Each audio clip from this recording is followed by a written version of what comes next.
لا اعبد ما تعبدون، جس کی تم عبادت کرتے ہو ہم نہیں کر سکتے. ولا انتم عابدون ما اعبد، جس کی ہم عبادت کرتے ہیں تم نہیں کرتے، اور جس کی تم کرتے ہو ہم نہیں کر سکتے.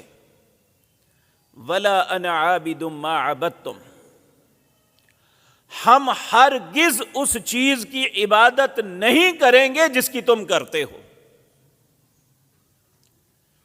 کیونکہ صرف اسلام کے اندر عقیدہ توحید پہ عمل کرنے والا شخص واحد وہ ہے جو اللہ کی واحد عبادت کرتا ہے.